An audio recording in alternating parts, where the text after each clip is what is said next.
por agora eu vou desistir. Tá. Aí nós vimos que não falta bênção, porque o meu cálice transborda, ele não enche, ele transborda, ou seja, Deus me abençoa ao ponto de ir além do que eu mereço, porque eu até merecia o inferno, não merecia nada, mas Ele me abençoa, me ajuda ao ponto de transbordar o cálice. E não vai faltar transformação, porque diz que certamente que a bondade e a misericórdia me seguirão por longos dias, e habitarei para sempre na casa do Senhor. Então não vai faltar a comunhão e o relacionamento com Ele. Hoje nós vamos passar pelo livro de Êxodo e comparar as histórias desse livro com o que a Bíblia fala, com o que a Bíblia diz lá sobre Jesus.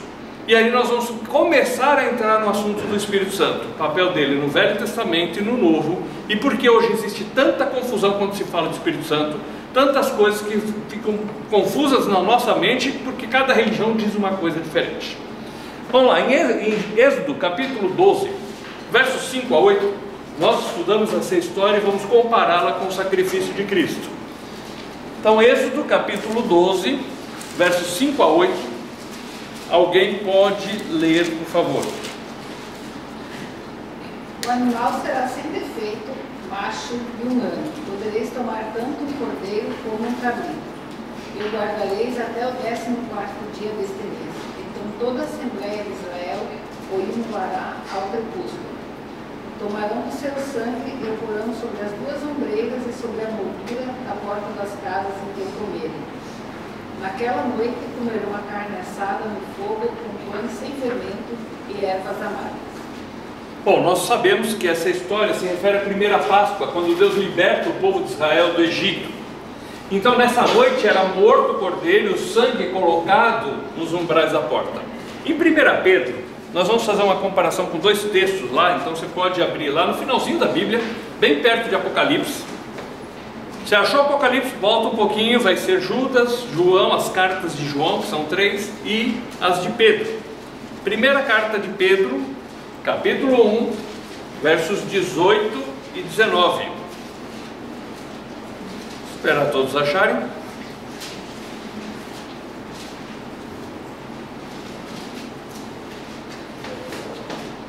Veja só, fala assim, sabendo que não foi mediante coisas corruptíveis, como prata ou ouro, que fosses resgatados do vosso fútil procedimento, que por tradição recebestes os vossos pais, mas pelo precioso sangue, como de um cordeiro, sem defeito e sem mácula. O sangue de Cristo, nós somos resgatados pelo sangue de Cristo derramado em nosso lugar. O que compra a nossa salvação não foi dinheiro. Esse pessoal que fica vendendo terreninho no céu, então está errado, né? O que compra a nossa salvação é o sangue de Cristo derramado em nosso lugar. E é o preço mais alto que pode existir.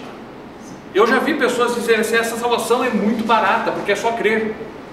E é exatamente o contrário, ela é tão cara, mas tão cara que nós nunca poderíamos pagar. Então Cristo paga no nosso lugar, dando a vida dele, que é o preço mais alto que pode existir, a vida, dando a vida dele no nosso lugar. E 1 Pedro 3, 18, mesmo livro, um pouquinho para frente, diz assim, pois também Cristo morreu uma única vez pelos pecados, uma só, o justo pelos injustos, para nos conduzir a Deus, para que a gente possa chegar até Deus, morto sim na carne, mas vivificado no Espírito. Veja que Ele morreu uma vez, o justo, o que não tinha pecado no nosso lugar, que somos pecadores injustos, para que a gente pudesse chegar até Deus. Ele morreu sim, mas depois Ele reviveu. E por que isso é importante? Por que a ressurreição de Cristo é importante? Porque se Ele continuasse morto, nós questionaríamos se Ele pode dar a vida eterna. Como alguém pode dar a vida eterna se Ele ainda continua morto? Então a ressurreição de Cristo é a prova de que Ele pode realmente dar a vida eterna para nós. E aí lá no texto de Êxodo, capítulo 12, fala que esse dia foi a primeira Páscoa. Então só para ler, para a gente lembrar, Êxodo 12, 21, de que esse dia foi a Páscoa. E aí a gente vai fazer a comparação com Marcos 12, 21. Alguém pode ler? Chamou, pois, Moisés todos os anciãos de Israel e lhes disse, escolhei, tomai cordeiro segundo as vossas famílias e imolai a Páscoa. Então, esse dia foi a primeira Páscoa. A Páscoa quer dizer passar por cima. A pessoa colocava o sangue na porta e não havia morte, porque quando o destruidor chegava, via o sangue e falou: aqui já houve pagamento, não precisa mais haver morte, e passava por cima. E Marcos capítulo 12 fala, verso 12, quando Jesus morreu, naquela noite, e lembra que para o judeu o dia começa às 6 da tarde, então naquela noite os discípulos chegam e falam assim: quando é que o Senhor quer que prepare, onde é que o Senhor quer que prepare a Páscoa? Olha lá, alguém pode ler Marcos 14, 12.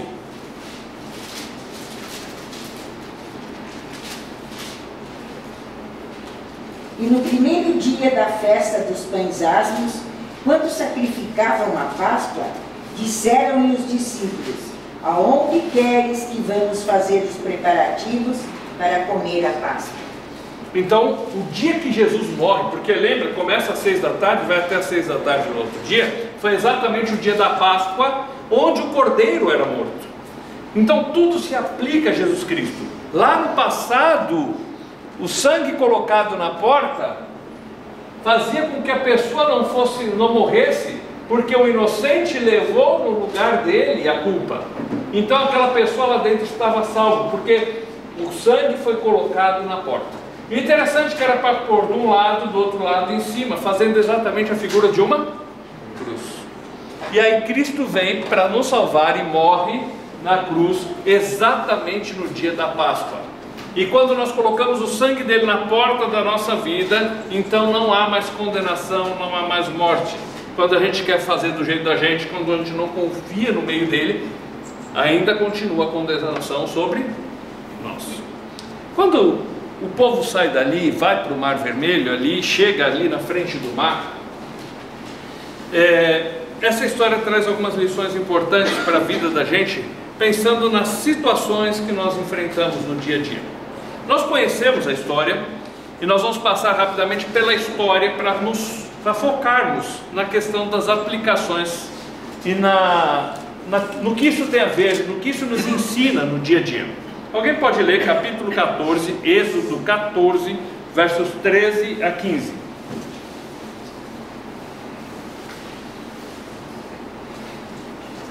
Moisés respondeu ao povo: não temais, tende ânimo e vereis a libertação que o Senhor vai operar hoje em vosso favor. Os egípcios que hoje vedes, não os tornareis a ver jamais. O Senhor combaterá por vós, quanto a vós, nada tereis a fazer. Tá. Veja que eles estão num beco sem saída.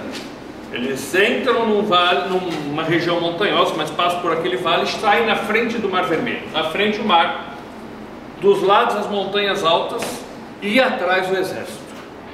Chegam no beco sem saída, não tinham o que fazer, bate o desespero. E aí Moisés fala: não temam e vede o que Deus pode fazer. Vejam o livramento que Ele vai dar. Muitas vezes na nossa vida nos encontramos em vales difíceis, em becos sem saídas. E a tendência é nos desesperarmos, a tendência é murmurarmos, é questionarmos o amor de Deus. E o que a gente deve fazer? Se acalmar, parar e fazer o seguinte: Deus, estou aqui, não tenho para onde correr, não tenho o que fazer, preciso de Ti. E ver aquilo que Ele pode fazer para nos ajudar. Tem coisas na vida que nós podemos fazer. Nós devemos trabalhar para ter o sustento de cada dia. E a Bíblia diz: aquele que não trabalha não coma. A Bíblia é muito coerente. Tem situações que nós temos como correr atrás e vir resolver as coisas? Sim. Você sabe que alguém está magoado com você? Vai lá e resolva o problema. A Bíblia manda isso. Mas existem momentos na vida que nós não temos o que fazer, que nada pode resolver. A nossa inteligência não vai produzir um plano, o nosso dinheiro não vai comprar a solução. Nós temos que simplesmente pedir: Deus, resolve, e a gente esperar o livramento que Ele faz para nós. Versículos 19 a 20.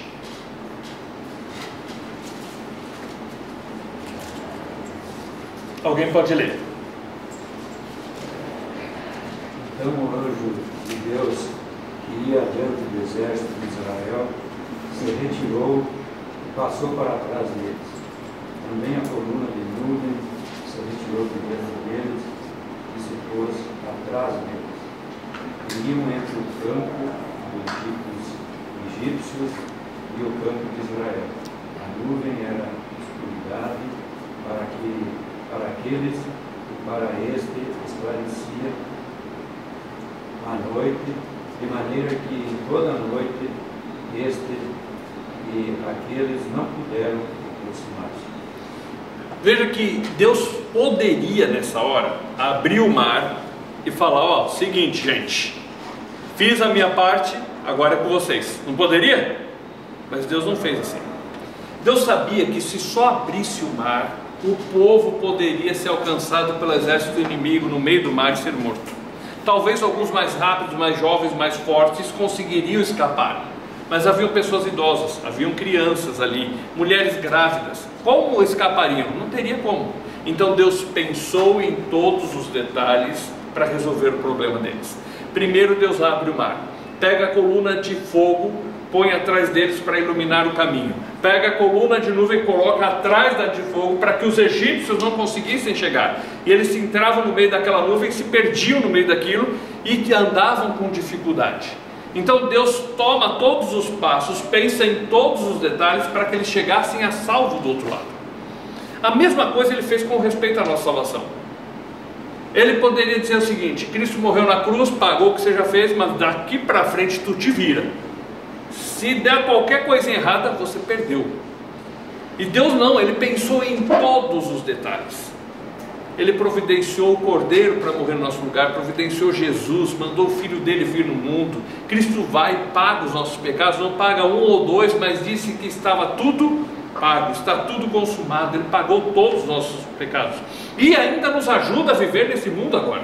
Ou seja, Ele faz aquela salvação que a gente precisava tanto, providencia aquilo e providencia a segurança e o jeito que a gente vai andar. Ele pensa em todos os detalhes. Versículos 24 a 26.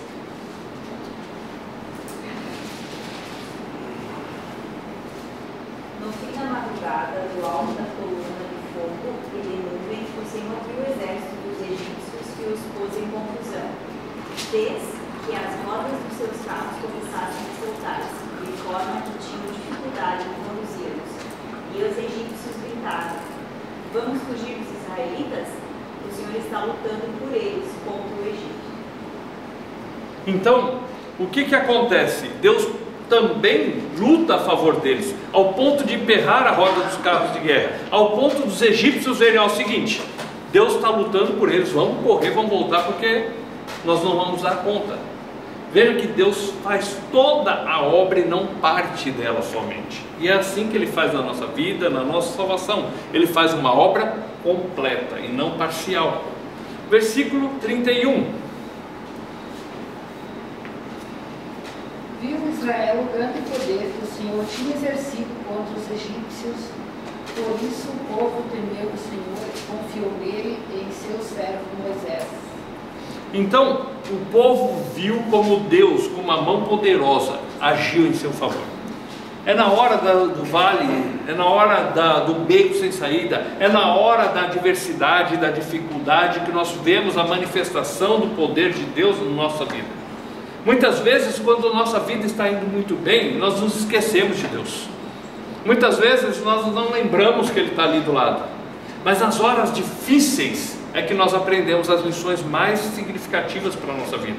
É na hora da adversidade que nós aprendemos a confiar mais nele. É nessa hora que a gente aprende que Ele pode nos ajudar e que Ele pode ser essencial, como Ele deve ser essencial no nosso viver. E aí, chegando do outro lado, no capítulo 15, versos 1 e 2, assim que eles passaram, assim que eles estavam seguros, o exército ficou no mar. O que eles fazem? Eu só vou abrir um parênteses. Esses dias alguém falou para mim assim: esse milagre do Mar Vermelho não aconteceu porque tem um fenômeno na natureza, que tem uma época do ano, num determinado horário, que a água do mar ela baixa e fica com a água até a canela. Agora eu penso o seguinte: então tá bom, vamos supor que seja assim. A Bíblia diz que foi terra seca, mas tem gente dizendo isso. Só que como que você afoga um exército inteiro com cavalos e tudo com água pela canela? Então o milagre fica maior ainda.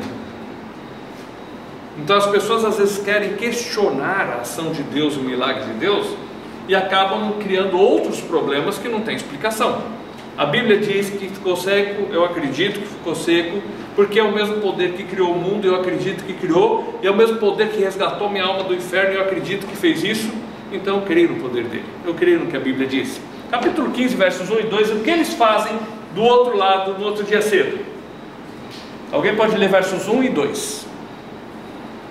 Então cantou Moisés e os filhos de Israel esse cântico ao Senhor, e falaram, dizendo: cantarei ao Senhor, porque sumamente se exaltou, lançou no mar o cavalo e o cavaleiro. O Senhor é a minha força e o meu canto, ele foi por salvação e esteve com Deus, portanto lhe farei uma habitação. Ele é o Deus meu Pai, por isso o exaltarei. Então, ele chega do outro lado, Moisés, Miriam, eles começam a ficar felizes por aquilo que Deus fez e começam a louvar a Deus.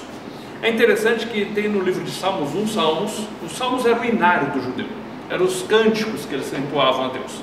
A maior parte, metade deles foi escrito por Davi, uma parte foi escrita pelos filhos de Coré, outra parte por Asaf, outros por Salomão, e Moisés escreveu um desses cânticos.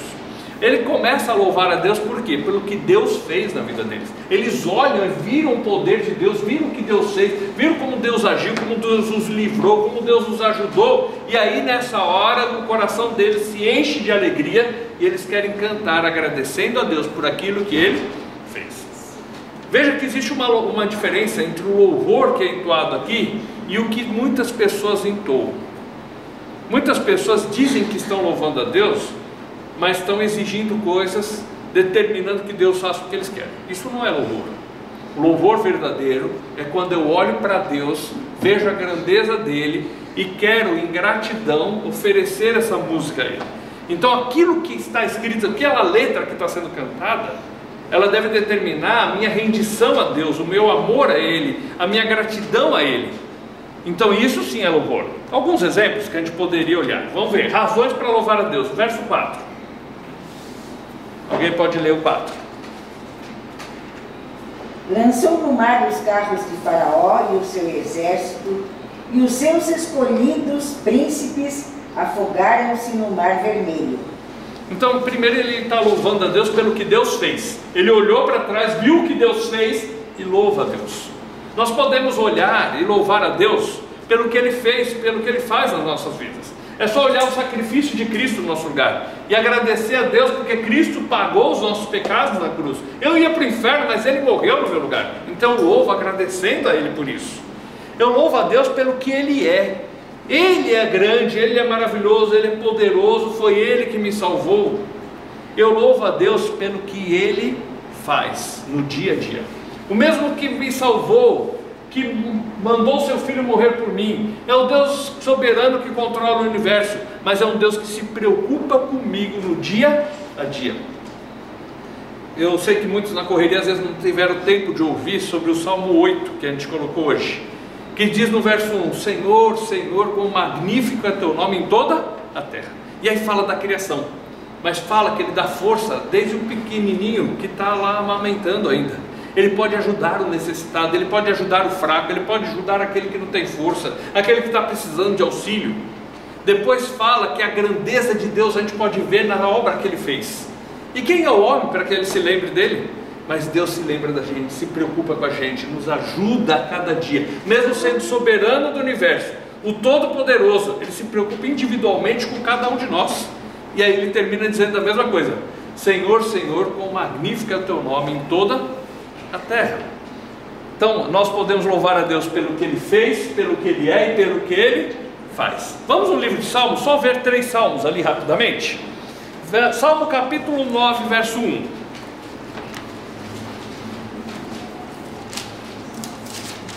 É bem no meio da Bíblia.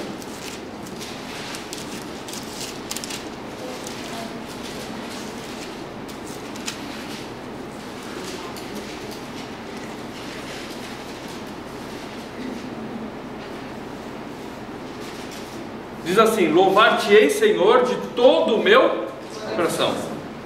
Contarei todas as tuas maravilhas. Eu vou louvá-lo de todo o meu coração pelo que ele é. Vou contar para todo mundo as maravilhas que ele fez. Tem uma música muito bonita que fala assim: de Cristo e sua imensa graça, bem pouco eu posso entender. Do amor do Salvador eterno, bem pouco posso descrever. Mas eu aceito essa graça na minha vida. Esse é o ponto. Eu não consigo entender tudo, eu não consigo descrever. É tão maravilhoso que, por melhor que eu fale, não vai atingir a dimensão desse amor e dessa graça. Salmo 92, versos 1 e 2.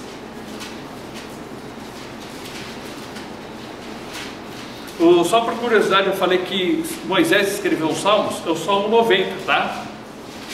Foi ele que escreveu o Salmo 90. Pode dizer, para o verso 1 do 90: Senhor, Tu tens sido nosso refúgio de geração em geração. Tá. Capítulo 92 agora, versos 1 e 2, alguém pode ler?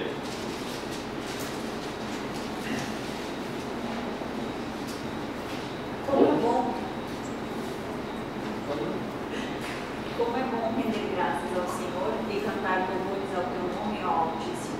Anunciar de manhã o Teu amor leal e de noite a Tua fidelidade.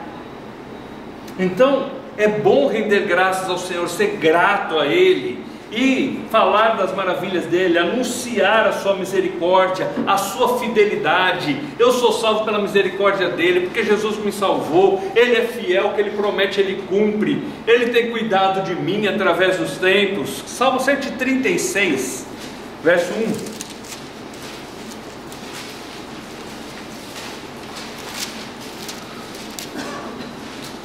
Então, antes da gente ler o livro de Salmos, claro, a gente teria que ter tempo para estudar tudo isso, mas a gente poderia ver que existem várias formas de poesia hebraica.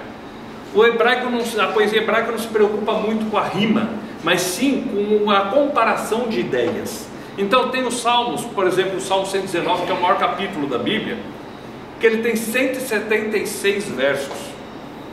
Então é 8 vezes 22. Por quê? Cada grupo de 8 versos corresponde a uma letra do alfabeto hebraico. Então tem uma lógica para isso. Tem os Salmos, e eu gosto da versão antiga, a versão corrigida. E aí, se você quiser ler Salmos com essa versão, vai na internet e procura lá.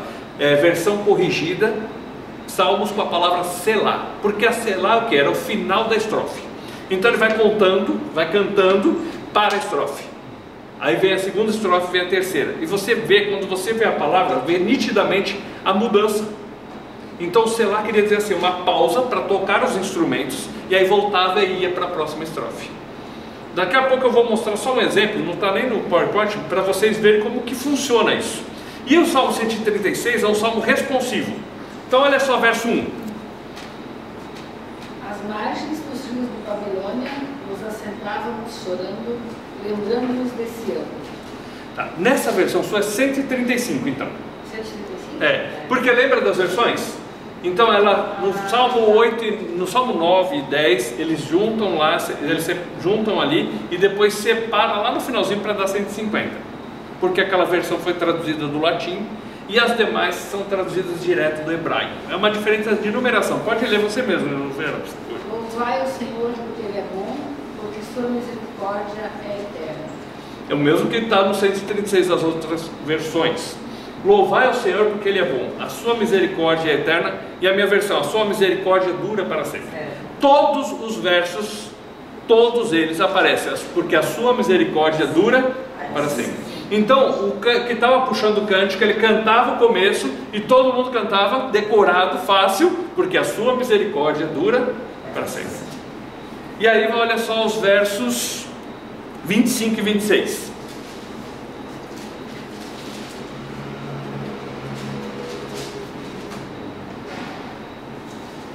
Ele dá o alimento a toda a carne, porque a sua misericórdia dura para sempre. Ó, tributai louvores ao Deus dos céus, porque a sua misericórdia dura para sempre.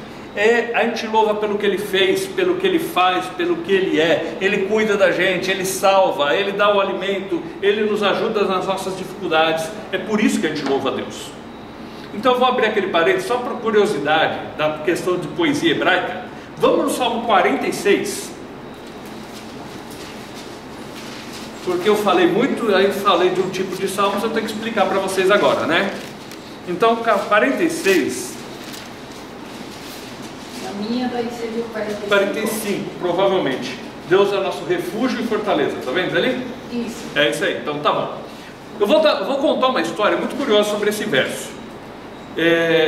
Uma vez, um grupo de pessoas que estavam ensinando a palavra lá na Colômbia, eles foram mortos pelas Farc. E aí, eles não eram brasileiros, eram americanos. E aí a pessoa que foi lá ficou pensando, poxa, Deus deixou eles morrerem, estava aqui para falar da palavra de Deus para as pessoas, e eles morreram. E ele estava um pouco lutando com esse sentimento. E junto com ele foi um policial federal americano de ascendência cubana. Ele era nascido em Cuba, mas da Polícia Federal. E o nome dele era Danaf. O que quer dizer Danaf? Ele ficou curioso com aquele nome e começaram a conversar. Aí ele falou assim, durante o regime lá em Cuba, uma época nós fomos proibidos de falar de Deus e da Bíblia. E aí meu pai resolveu pôr um nome em mim que ninguém poderia tirar. Aí ele pegou a primeira letra de cada uma das palavras que está aqui. Deus é nosso amparo, como era espanhol. Então Deus é nosso amparo e fortaleza. E aí ele colocou Danaf. E ficou o nome do filho para ele saber que Deus era o seu amparo, sua fortaleza. Ninguém poderia tirar isso dele. Vamos lá para os Salmos para vocês entenderem então a questão da poesia, tá bom? Eu vou ler com as pausas para a música, olha só. Deus é nosso amparo e fortaleza, socorro bem presente na angústia. Portanto, não temeremos, ainda que a terra se transtorne e os montes se abalem no seio dos mares, ainda que as águas tumultuem, espumejem em sua fúria, os montes se estremeçam. Toca os instrumentos. Olha o verso 4. Há um rio, cujas correntes alegram a cidade de Deus, o santuário das moradas do Altíssimo. Deus está no meio dela, jamais será abalada. Deus a ajudará desde antemanhã. Bramam as nações, os reinos se abalam. Ele faz ouvir a sua voz e a terra se dissolve. O Senhor dos exércitos é o nosso Deus, está conosco. O Deus de Jacó é o nosso refúgio. A primeira estrofe fala assim, olha, Deus é o nosso amparo, nosso refúgio. Porém, o mundo pode se agitar, o mar pode embravecer, as nações podem se levantar, os problemas podem vir. Aí ele passa para a segunda estrofe. A gente não esquece que Deus está lá no seu santo templo, que Deus ainda tem o controle do universo, Ele ainda é o soberano, Ele não vai ser abalado. A gente pode confiar, mesmo que o mundo todo se volte contra, a gente pode confiar que Ele vai cuidar da gente, porque Ele continua no mesmo lugar. E a terceira estrofe é um convite, olha o verso 8. Vinde contemplai as obras do Senhor, que assolações efetuou na terra. Ele põe termo à guerra, até os confins do mundo, quebra o arco, despedaça a lança, queima os carros no fogo. Aquietai-vos e sabei que eu sou Deus. Sou exaltado entre as nações, sou exaltado na terra. O Senhor dos exércitos está conosco, o Deus de Jacó é o nosso refúgio. 3 estrofes. Uma mostra as dificuldades. Em todas as 3 fala que Deus é o nosso refúgio. Uma mostra a dificuldade, outra nos mostra a certeza de que um Deus soberano não perde o controle de nada, e a outra nos convida: aquietai-vos e sabei que eu sou Deus. Então, quando você olha a luz das estrofes, fica muito mais fácil você entender os salmos. Se você lê ele reto, parece que ele muda bruscamente de assunto, mas é porque é uma nova estrofe. Bom, vamos continuar isso, senão só fica em Salmos e a gente não termina. Capítulo 16 de Êxodo fala quando Deus deu o maná. Nós não precisamos nem ler, que a gente estudou isso esses dias, certo? Então, vamos em João para entender o que essa história tem a ver, e quando Jesus veio ao mundo, essa história foi lembrada. João capítulo 6, versos 30 e 31.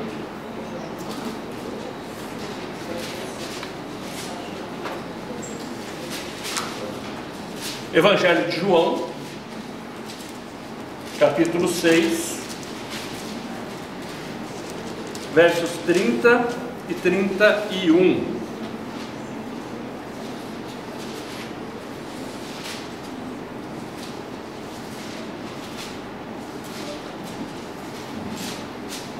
Para a gente entender esse verso, só vamos lembrar a história quando Jesus multiplica os pães. Tem uma multidão, Jesus vê aquela multidão, começa a ensinar, a Bíblia fala que ele se compadeceu deles, por serem como ovelhas que não têm pastor, pessoas que estavam sem direção na vida, e ele para tudo para ensinar essas pessoas. Chega ao final da tarde, os discípulos: Jesus, está ficando tarde, manda eles para casa para comer. E Jesus fala: dá-lhe voz de comer. Eles falam: nós não temos comida aqui, tem 5 pães e 2 peixes do menino que tem aqui. E Jesus multiplica e alimenta a multidão. Aí o que acontece? Agora vamos começar a ler, capítulo 6, versos 30 a 31. Então lhe disseram eles: que sinal fazes para que o vejamos e queremos em ti? Quais são os teus feitos? Nossos pais comeram maná no deserto, como está escrito: deu-lhes a comer pão do céu. Veja que eles puxam essa história. Jesus havia acabado de alimentar a multidão.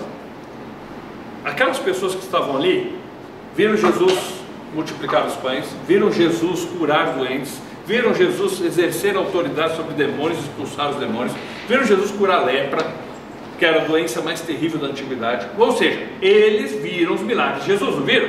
Falou assim: qual o sinal, qual o milagre você vai fazer para a gente acreditar? Quem precisa estar vendo milagre o tempo todo para acreditar é porque não tem fé. Então tem gente que tem que ir no alto do monte ver um matinho brilhar para acreditar que Deus está presente. Eu não preciso ver mato brilhar, porque Ele diz que está comigo, eu acredito e pronto. Eu não preciso ver nada acontecendo para acreditar que Ele está comigo. Ou vamos pensar outras coisas que as pessoas fazem: ah, eu só acredito que tem o poder de Deus se eu ver um milagre acontecendo. Então, eu acredito no poder de Deus, eu acredito. Se eu não acredito, eu fico duvidando e quero ver alguma coisa para provar. Quem precisa ver é porque não tem fé. É uma frase um pouco forte, mas é a verdade. Eles não tinham fé no que Jesus estava falando. E aí eles queriam ver algo. Mas vamos lembrar que eles tinham acabado de comer comida de graça, certo? E aí eles pediram: ó, nossos pais comeram maná no deserto. Ou seja, Jesus faz um milagre. É o seguinte: a gente não quer mais trabalhar, a gente quer comer comida de graça aqui, ó. É isso que eles estavam querendo. Só que olha o que Jesus responde para eles então, versos 32 a 35.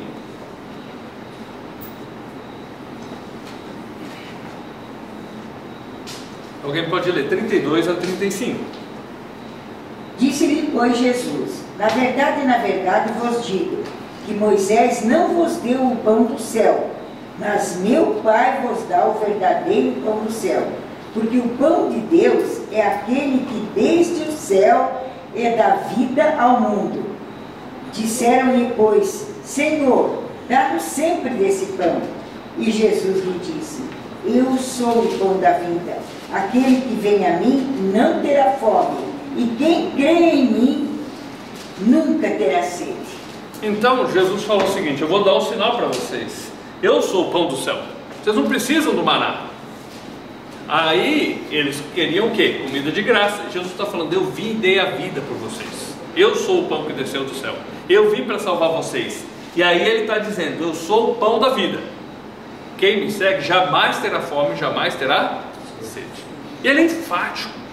Para termos vida física, nós precisamos de comida e de água. E para ter vida espiritual, nós precisamos de Jesus.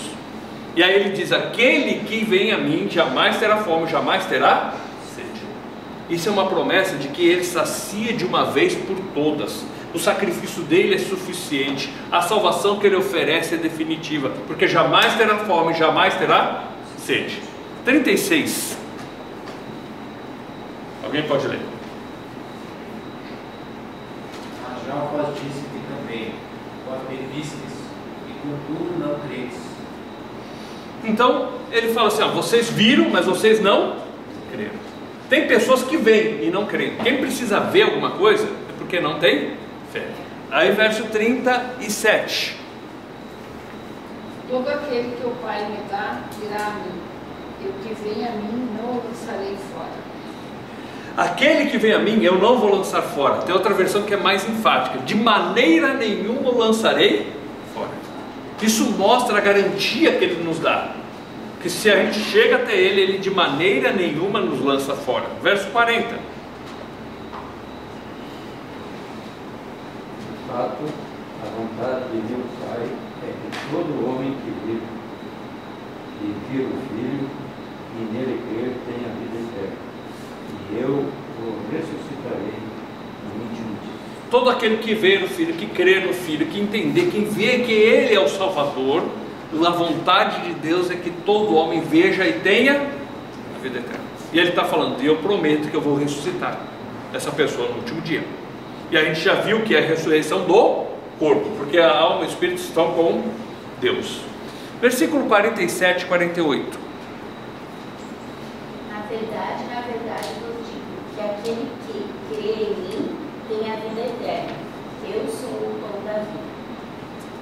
Então, quem crê em mim tem a vida eterna. Não é uma possibilidade remota, talvez tenha. Se não fizer isso, vai ter. Se for para tal lugar ou para tal igreja, vai ter. Não. Aquele que crê em mim tem a vida eterna. Eu sou o pão da vida. Eu que dou a vida eterna. As pessoas pensando em comida e Jesus falando sobre salvação. Aí, a gente vai lá em Êxodo, porque agora no capítulo 19, no 17 a gente vê que Deus deu água quando acabou a água. E eu estou lembrando isso porque no 19 a gente precisa lembrar desse fato. Capítulo 19, versos 1 e 2. A gente estudou um pouco na primeira fase e agora a gente vai ver algumas coisas relacionadas com isso no livro de Apocalipse e no livro de 1 Pedro. Capítulo 19, versos 1 e 2. No terceiro mês, depois de sua saída do Egito, naquele dia, os israelitas entraram no deserto do Sinai. Tendo partido de Rafidim, chegaram ao deserto do Sinai, onde acamparam. Ali se estabeleceu Israel em frente ao monte. No primeiro dia do terceiro mês. Então, eles saíram no dia 14 do primeiro mês. Daqui a pouco a gente vai fazer essa conta. Deus faz uma proposta para eles, verso 5. Bom, pode ler o 4 e o 5. Vós tendes visto o que fiz aos egípcios, como vos levei sobre asas de águias e vos trouxe a mim. Agora, pois, se diligentemente ouvirdes a minha voz e guardardes o meu conserto, então sereis a minha propriedade peculiar dentre todos os povos, porque toda a terra é minha. Então ele fala, lembra o que eu fiz por vocês. Como eu tirei vocês do Egito, como eu abri o mar vermelho, como eu dei o maná, como eu dei água. Lembra que eu cuidei de vocês.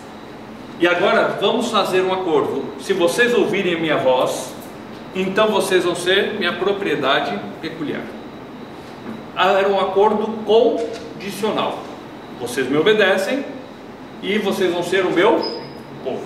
Tinha uma condição, não tinha? Agora, versículo 6.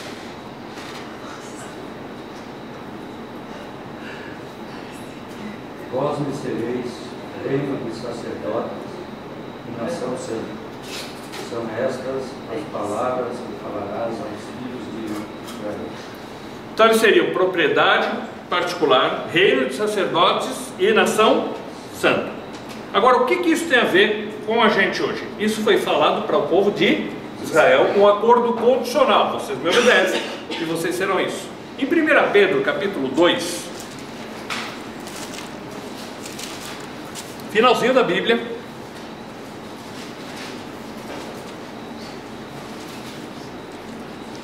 o verso 4.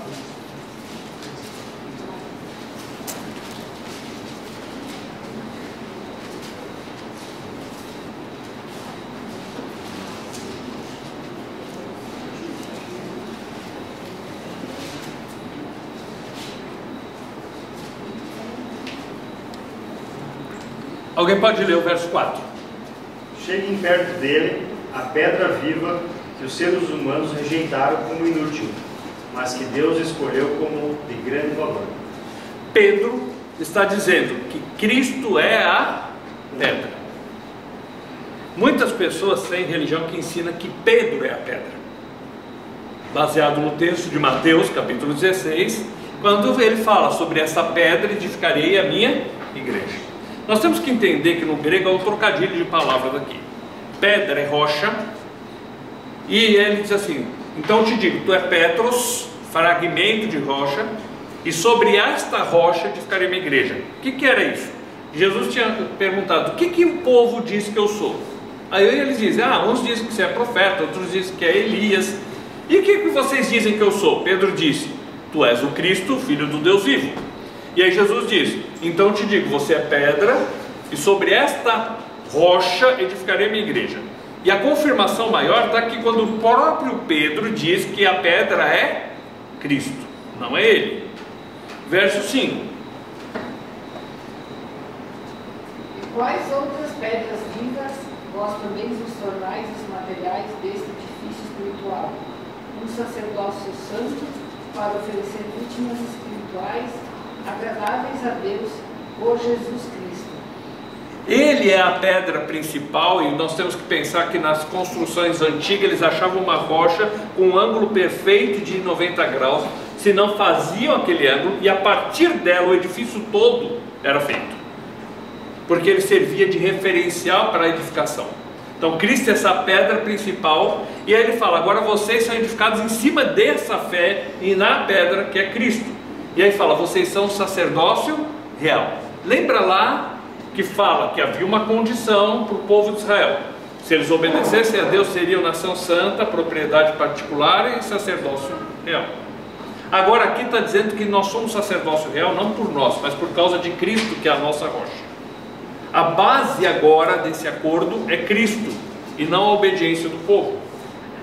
Viu que há uma diferença daquela época com agora? A continuação vai ajudar a gente a entender melhor isso, versos 9 e 10.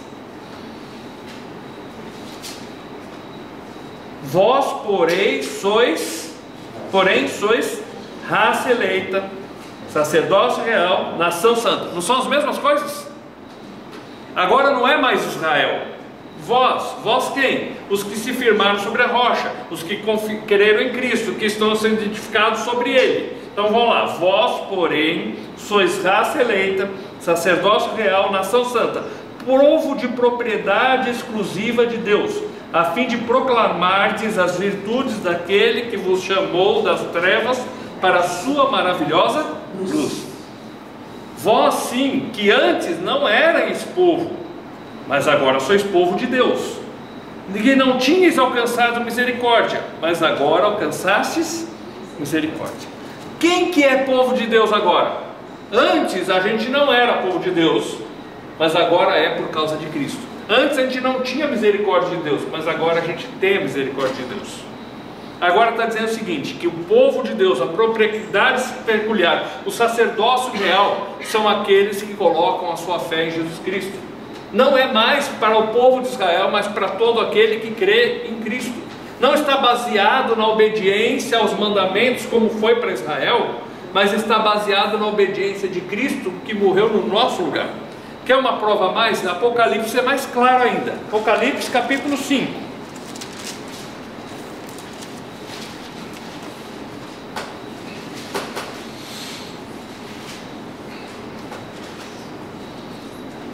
Apocalipse capítulo 5, versos 9 e 10. Entoavam um novo cântico, dizendo: digno és de tomar o livro e de abrir os selos, porque fostes morto e com teu sangue comprastes para Deus os que procedem de toda tribo, língua, povo e nação, e para o nosso Deus os constituíste reino e sacerdotes, e reinarão sobre a terra. Quem que é reino? Quem que é sacerdote? Quem que é propriedade de Deus? Aqueles que foram comprados por Cristo Jesus, porque Ele, com o sangue dele derramado na cruz, nos comprou para Deus. E hoje, para propriedade de Deus, nação santa, povo adquirido, propriedade particular, são aqueles que creram em Cristo como Salvador. O primeiro acordo havia uma condição. Lá no Sinai era condicional: você obedece os mandamentos e você vai ser povo. Esse foi o acordo com Israel. Conosco, Cristo obedeceu em tudo, e por isso nós podemos ser povo de Deus, quando nós confiamos que Ele pagou os nossos pecados na cruz, que Ele nos comprou, Ele pagou o preço mais alto para que a gente fosse de Deus. Hoje nós somos o povo de Deus, não mais Israel. Israel tinha um propósito, foi através daquela nação que veio a palavra escrita, que veio o Salvador, mas povo de Deus hoje é todo aquele que confia no sacrifício de Cristo no nosso lugar, porque fomos comprados para Deus. E sim, somos nação santa, povo adquirido. Tá. Fazendo a conta, lembra que era dia 14 quando eles saíram de lá, certo? dia 14 até dia 30 são 16 dias. Segundo mês mais 30 dias, mais o dia 1º do terceiro mês dá um total de 47 dias. E por que isso é interessante? Porque o povo de Israel tinha uma festa chamada Festa dos 50 Dias, ou Festa de Pentecostes. Tem muitas pessoas que não entendendo a Bíblia, acham que o primeiro dia de Pentecostes aconteceu em Atos capítulo 2. Mas essa era uma festa comemorada pelo povo de Israel mais de 1000 anos antes de Cristo. Cerca de 1450, 1500 anos antes de Cristo. E como que era essa comemoração? O povo lembrava, depois da saída do Egito, passou-se 47 dias, Deus falou para eles se consagrarem em 3 dias, dava um total de quê? 50 dias. Então o povo de Israel nesse dia enchia o peito e falava: nós somos o povo de Deus, Deus deu a lei na nossa língua. Era uma festa onde o orgulho judaico se exaltava, porque Deus falou na nossa língua, nós que somos o povo de Deus. E isso é importante porque semana que vem, quando a gente chegar em Atos 2, a gente precisa entender isso, senão a gente não entende Atos 2. É um texto que pessoas confundem demais. Continuando então em Êxodo, voltando lá em Êxodo capítulo 19, versos 18 e 19.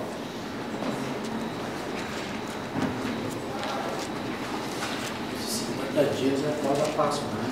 É após a morte do Cordeiro. Então é por isso que é importante. A pergunta dele foi bem interessante. 50 dias após a Páscoa. O que é a Páscoa? É o dia da morte do Cordeiro. E por que eu estou especificando isso? Porque na nossa cultura a gente entende como Páscoa o dia que Jesus ressuscita, não é? Mas a Páscoa era o dia que o Cordeiro era morto. Cristo morreu no dia da Páscoa, que a gente chama de Sexta-feira Santa. A ressurreição era na festa das primícias, que era no primeiro dia após o sábado depois da Páscoa.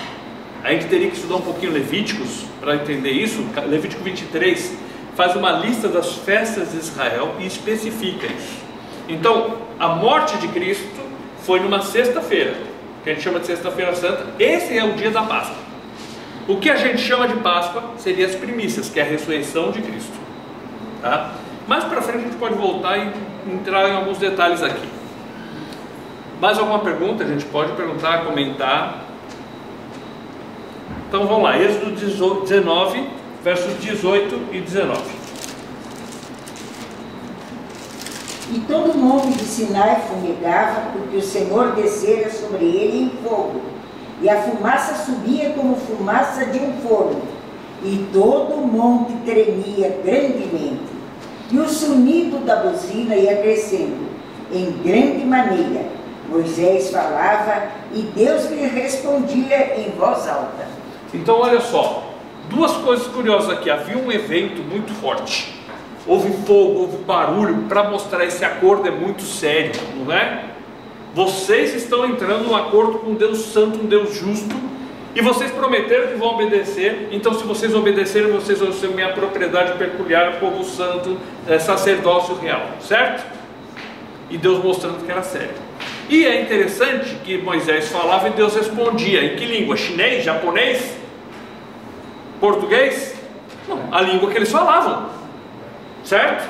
Mas você fala, qual a importância disso? Semana que vem vocês vão ver que a gente precisa entender essa parte, senão não entende semana que vem.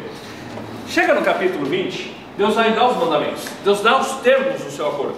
Versos 1 a 3, Deus começa dizendo que: olha, então falou o Senhor essas palavras: eu sou o Deus, o Senhor teu Deus, que te tirei da terra do Egito, da casa da servidão. Não terás outros deuses diante de mim. E Deus dá os 10 mandamentos, que nós já estudamos e não vamos estudar de novo. Mas esses mandamentos mostram que Deus é santo e que nós somos pecadores. Agora, olhando para esses mandamentos, tem muita gente que diz assim: não, se você guardar os mandamentos você vai ser salvo. Então Romanos explica um pouquinho para a gente sobre o que isso tem a ver. Romanos capítulo 3, versos 19 e 20. Romanos é no Novo Testamento, 6º livro do Novo Testamento. Então é depois de João, depois de Atos. Romanos capítulo 3. E vocês talvez já notaram, desde o primeiro dia, hoje é o 5º estudo, a 5ª lição, que a gente vai muito em Romanos. porque Romanos traz muitas explicações de todas essas lições que nós já estudamos. Capítulo 3, versos 19 e 20. Ora, nós sabemos que tudo o que a lei diz aos que estão debaixo da lei o diz, para que toda a boca esteja fechada e todo mundo seja condenado diante de Deus. Por isso nenhuma carne será justificada diante dele pelas obras da lei, e pela lei vem o conhecimento do pecado. Então veja só, ninguém vai ser justificado diante de Deus pelas obras da lei, por praticar a lei. Por quê? A lei nós não conseguimos praticar. Pela lei veio o pleno conhecimento do pecado. A lei mostra que nós somos condenados diante de Deus, condenáveis, por causa que ela mostra que a condenação para nós é justa, porque eu quebrei essa lei. Então veja que ninguém vai ser salvo pela observância da lei, porque a lei serve para mostrar que nós somos culpados diante de Deus. Versos 23 agora.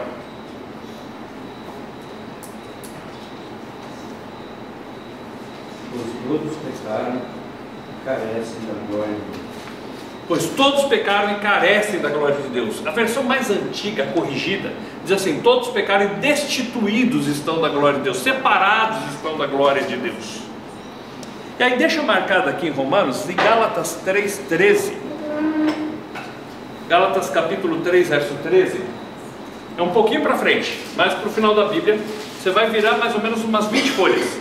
Próximo livro é Coríntios, 1 Coríntios, 2 Coríntios. E aí depois vem Gálatas. E é um livro pequeno, então se você passar muito rápido, ele vai dar 2, 3 folhas só. Então, 1 Coríntios, 2 Coríntios, Gálatas. Se você chegou a Efésios, já passou, volta.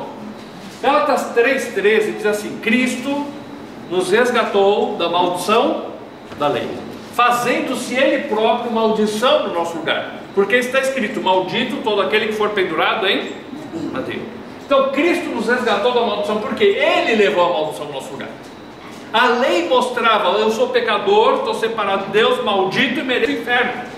E Cristo vem e leva a maldição no meu lugar. Por isso que na hora que Ele estava morrendo, um pouquinho antes de morrer, Ele diz: Elohi, Elohi, lama sabachthani. Deus meu, por que me desamparaste? Porque a maldição do pecado, o castigo do pecado caiu sobre Ele. E aí Cristo nos resgata dessa maldição, porque pela lei veio o pleno conhecimento do pecado. A lei mostra que todos estão condenados diante de Deus. Ninguém vai ser justificado diante de Deus pelas obras seguindo a lei. Então Cristo veio e levou a maldição no nosso lugar, porque nós estávamos separados de Deus, destituídos da glória de Deus, e Cristo leva a maldição no nosso lugar, paga o preço que nós deveríamos pagar. Em João capítulo 3, versos 14 e 15, Jesus conversando com Nicodemos. João, volta um pouquinho, né? É antes de Romanos. Antes de Romanos é Atos, ou antes de Atos é João. Capítulo 3, versos 14 e 15. Jesus falou: Nicodemos, você precisa nascer de novo. Você precisa nascer espiritualmente. E aí ficava a pergunta: como? Aí fala: do mesmo modo que Moisés levantou a serpente no deserto, importa que o Filho do Homem seja levantado, para que todo aquele que nele crê não pereça, mas tenha vida eterna. E aí ele cita aquela história lá do Velho Testamento: quem olhava para aquela serpente pendurada numa haste era curado. Não porque ele adorava, mas porque tudo que é pendurado no madeira é maldito de Deus. Cristo levou a nossa maldição. Nós não conseguimos guardar a lei, então Ele veio para nos resgatar da maldição da lei que estava sobre nós, a condenação que era nossa. Ele leva para que nós possamos chegar diante de Deus. Em Romanos, de novo, Romanos capítulo 7.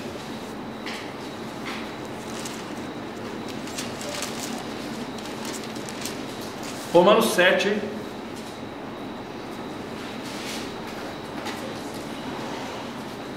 E aí esse texto ele responde uma pergunta: mas será que a lei então é ruim? Porque ela trazia para nós o que é a ideia de condenação, porque ela mostra que nós somos pecadores. Então em Romanos 7 Paulo descreve isso, verso 12 a 14. Alguém pode ler? É assim a lei é santa, e o mandamento santo, justo e bom. Logo tornou-se o bom e morto, de modo nenhum, mas o pecado, para que se mostrasse o pecado, operou em mim a morte pelo bem, a fim de que pelo mandamento o pecado se fizesse excessivamente uma medida. Porque bem sabemos que há bem espiritual, mas eu sou carnal, vendido sobre o pecado. Então ele está dizendo, a lei é ruim? Não, a lei é boa, é santa. Se a gente olhar o que a lei diz, é ótimo. Não matarás, não fazer mau testemunho do próximo, não cometer adultério, honrar pai e mãe. A lei é ótima, é santa, maravilhosa. O problema sou eu que sou pecador e incapaz de guardar a lei. Por isso precisou vir Jesus e morrer no meu lugar. Depois de dar a lei, Deus deu o tabernáculo. E nós estudamos um pouquinho sobre o tabernáculo, mas não no nível que a gente vai estudar agora, tá? E eu acho que a gente consegue terminar essa parte do tabernáculo hoje. Em Êxodo, nós vamos ficar entre Êxodo e João, tá? Então deixa marcado Êxodo e João, vai ser rápido para procurar. Êxodo capítulo 25 fala um pouco sobre o tabernáculo ali. Vai falar o começo, a questão geral dele. Versos 8 e 9. E me farão um santuário e habitarei no meio deles, conforme a tudo o que eu te mostrar, para modelo de tabernáculo e para modelo de todos os seus vasos, assim mesmo os farei. Então, Deus mandou fazer um lugar, considerado um lugar santo, e Deus chamou esse lugar de tabernáculo. Por que tabernáculo? A palavra tabernáculo vem de tabernacular, que quer dizer habitar. Era um lugar onde Deus mostrava para o povo: eu estou habitando no meio de vocês. O povo olhava para aquele lugar e falava: Deus está aqui no nosso meio. Isso era o tabernáculo. Era um lugar que simbolizava: Deus está conosco, está no nosso meio. Em João capítulo 1, verso 14, é interessante quando a gente olha para esse verso, que no versos 1 a 3 fala assim: no princípio era o verbo estava com Deus, o verbo era Deus. O verbo estava no princípio com Deus, e todas as coisas foram feitas por intermédio dele, e nada do que fez seria feito se não fosse por intermédio dele. Aí o verso 12 diz assim: mas a todos quantos o receberam, deu-lhes o poder de serem feitos filhos de Deus, a saber, aos que creem no seu nome. E o 14, aí fala que o verbo então se fez carne e habitou entre nós, e vimos a sua glória, como a glória do unigênito do Pai, cheio de vida e de verdade. Agora olha como é curioso esse texto. Fala que ele habitou entre nós. Se você for no original, a palavra é tabernaculou entre nós. Então o tabernáculo simbolizava Deus está no nosso meio. Cristo veio ao mundo e ele tabernaculou entre nós, ele habitou entre nós. Ele era Deus morando entre os homens. Por isso que quando o anjo anuncia o nascimento de Jesus para José, falou que o nome dele seria Jesus, mas depois cita que ele seria Emanuel, quer dizer, Deus conosco. Tá, o tabernáculo então apontava para Jesus Cristo. E é curioso que o tabernáculo ele foi construído logo depois de dar os mandamentos. Deus sabia que o homem não conseguiria guardar os mandamentos e que estava perdido. Então Deus constrói um lugar apontando para o meio da solução dos pecados. Falou: olha, eu vou mandar meu filho, ele vai morar entre vocês, vai habitar entre vocês, é Deus conosco, é Emanuel, e ele vai resolver o problema do pecado. E aí continua quando a gente passa pelas partes do tabernáculo. Vamos lá em livro de Mateus capítulo 1, verso 23, que fala de o nome dele ser Emanuel, só para vocês olharem rapidamente.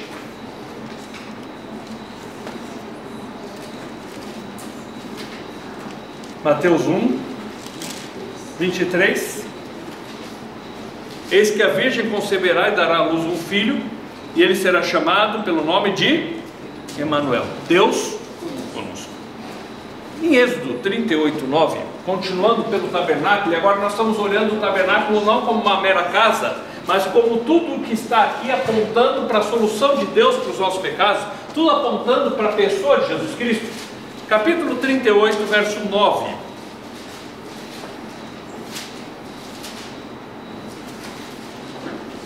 Alguém pode ler? Fez também o áquilo ao lado meridional, que dá para o sul. As cortinas do átrio eram de linho fino, retorcido e 100 côvados de comprimento. Então, fez o átrio, que é o quê? A região, toda a volta, todo o pátio, a palavra certa seria pátio. As pessoas não podiam entrar, a não ser pela única porta que tinha. Então, capítulo 27, verso 16, fala sobre isso. 27, verso 16.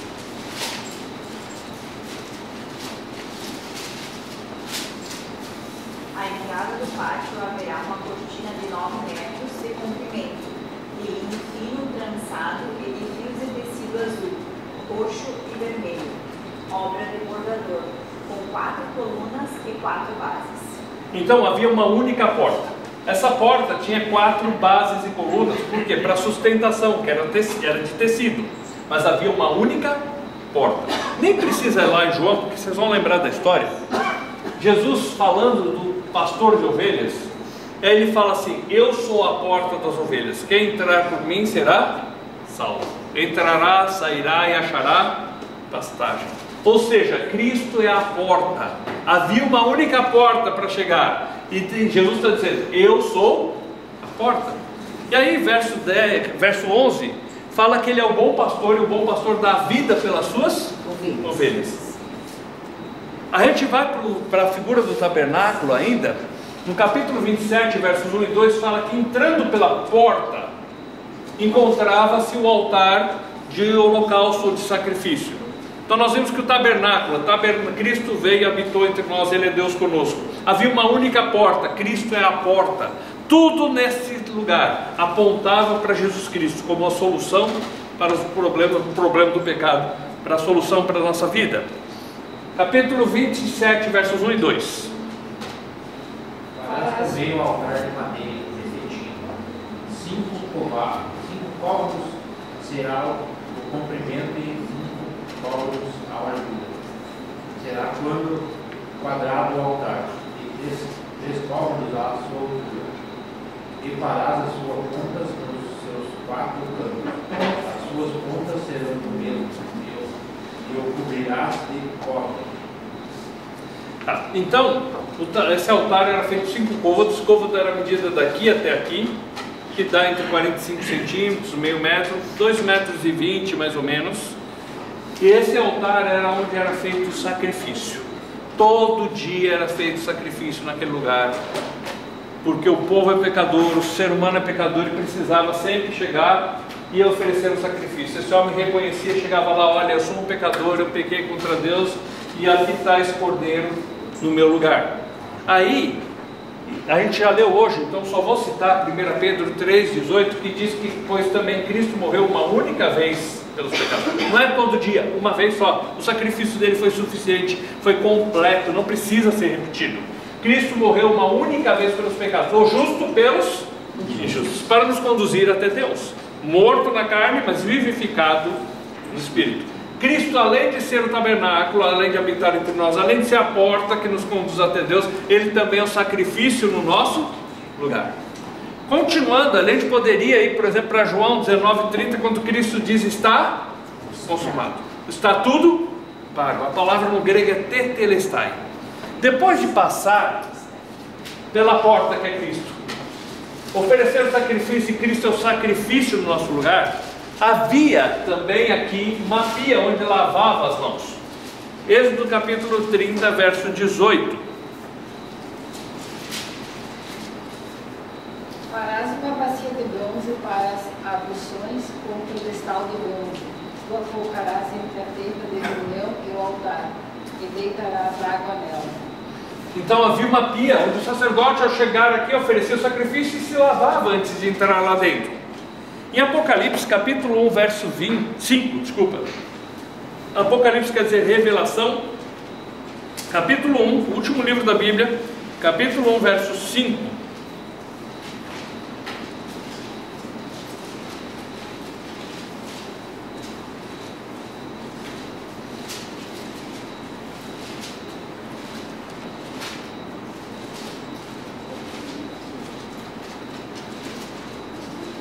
Apocalipse capítulo 1, verso 5.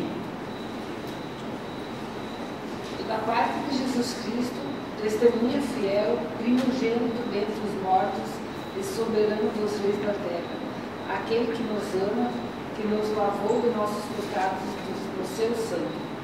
Veja que aquele que é o soberano dos reinos, é o maior de todos, aquele soberano, ele se preocupa conosco, vem e morre no nosso lugar, e no seu sangue nos lavou dos nossos pecados. Então, quando o sacerdote chegava e se lavava, que simbolizava que Cristo iria derramar o sangue dele e nos lavar dos nossos pecados. Também, quando entrava lá dentro, e aí a gente não precisa ler, tinha de um lado a luz, que é o candelabro, do outro lado a mesa dos pães, tá? Esse texto de capítulo 25, versos 23 e 30 mostram isso. E o 31. Quando a gente olha para as histórias bíblicas, em João 6, 47 e 48, nós estudamos hoje. Jesus disse: eu sou o pão da vida. Olhava para dentro do tabernáculo, tinha de um lado o pão. Jesus está dizendo: eu sou o pão da vida. Quando você vai em João capítulo 8, verso 12, de novo lhes falava Jesus dizendo: eu sou a luz do mundo, quem me segue não andará em trevas, pelo contrário terá a luz da vida. Ou seja, Jesus é a luz do mundo, é Ele que nos chama, é Ele que está dizendo: ó, vem me seguir, e quem me segue não vai andar em trevas. Se você morrer e não puserem vela para você, porque eu disse que tem que pôr a vela para iluminar o caminho do morto, não é? Aí tu está lascado. Ou se acaba a vela, tu está perdido. Se um vento vem e apaga a vela, tu vai para onde? Mas Jesus está dizendo: eu sou a luz do mundo. Quem tem a luz do mundo não precisa ter medo na hora da morte de que vai acabar a vela ou que vai apagar a vela, porque é Cristo quem nos mostra o caminho. Quem me segue não andará em trevas, não andará em trevas, pelo contrário tem a luz da vida. Quando a gente olha dentro do tabernáculo, havia esse véu que separava, certo? Quando Jesus morreu na cruz e disse: está consumado, o que aconteceu com esse véu? Deus rasgou de alto a baixo. Ou seja, nós podemos chegar na presença de Deus porque Cristo pagou os nossos pecados. Ou seja, tudo aqui dentro mostra para nós o que Cristo fez no nosso lugar. Hoje à noite ou amanhã eu vou colocar uma figura, e é muito interessante quando você olha, você entra por aqui, tem uma reta que vai até lá no altar, até ali dentro, e vem reto até aqui a arca, e tem uma transversal no meio, onde atravessa essa reta fazendo a figura de uma cruz. Até a disposição das peças mostram para nós aquilo que Cristo fez por nós, a solução de Deus para o pecado. E eu quero só ler o último verso, então, e a gente para por hoje. Nós não vamos entrar nesse de Levítico, capítulo 35 de Êxodo, versos 30 e 31, é só para introduzir a próxima aula.